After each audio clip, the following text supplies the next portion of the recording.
ലഹരിക്കെതിരെ ബോധവൽക്കരണ സന്ദേശവുമായി വോളിബോൾ ടൂർണമെന്റ് സംഘടിപ്പിച്ചു. കൊളവയിൽ വെച്ച് നടന്ന ടൂർണമെന്റ് കാഞ്ഞങ്ങാട് ഡിവിഎസ്പി ബാബു പെരിങ്ങേത്ത് ഉദ്ഘാടനം ചെയ്തു. This news sponsored by Forever for everyone.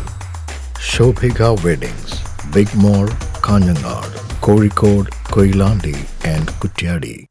ലഹരിക്കെതിരെ വോളിബോൾ ലഹരി എന്ന സന്ദേശവുമായി ഹോസ്ദുർഗ് ജനമൈത്രി പോലീസ്, കൊളവയൽ ലഹരി വിരുദ്ധ ജാഗ്രതാ സമിതി, കൊളവയൽ കൂട്ടായ്മ എന്നിവരുടെ നേതൃത്വത്തിലായിരുന്നു വോളിബോൾ ടൂർണമെന്റ് സംഘടിപ്പിച്ചത്.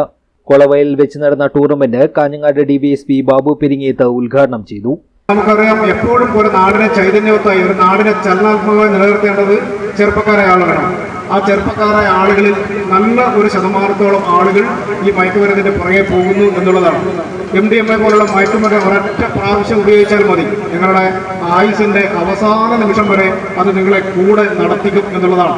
കൃത്രിമമായിട്ടുള്ള മയക്കുമരുന്നുകൾ, ഇപ്പോൾ കഞ്ചാവൊക്കെ ആണെങ്കിൽ ഒരുപാട് കാലത്തെ ചികിത്സയ്ക്ക് ശേഷം അവരെ ജീവിതത്തിലേക്ക് തിരിച്ചു കൊണ്ടുവരാൻ വേണ്ടി പറ്റും. പക്ഷേ MDMA എന്നുള്ള മയക്കുമരുന്ന് ഉപയോഗിച്ചു കഴിഞ്ഞാൽ എത്ര തന്നെ ചികിത്സ നടത്തിയാലും ഒരല്പസമയത്തേക്ക് മാത്രം ആ ഒരു ഭേദം കിട്ടുമെന്നുള്ളതല്ലാതെ അതിൽ നിന്ന് പൂർണ്ണമായിട്ട് മാറിയെടുക്കാൻ വലിയ പ്രയാസമാണ്.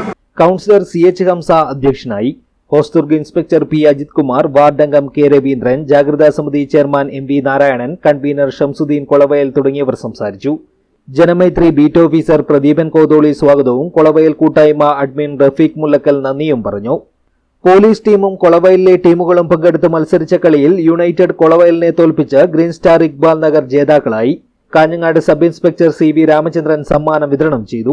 ഭാവിയിൽ ലഹരിക്കെതിരെയുള്ള പോരാട്ടം ശക്തമാക്കാനും സ്ക്വാഡ് പ്രവർത്തനം നടത്താനും തീരുമാനിച്ചു.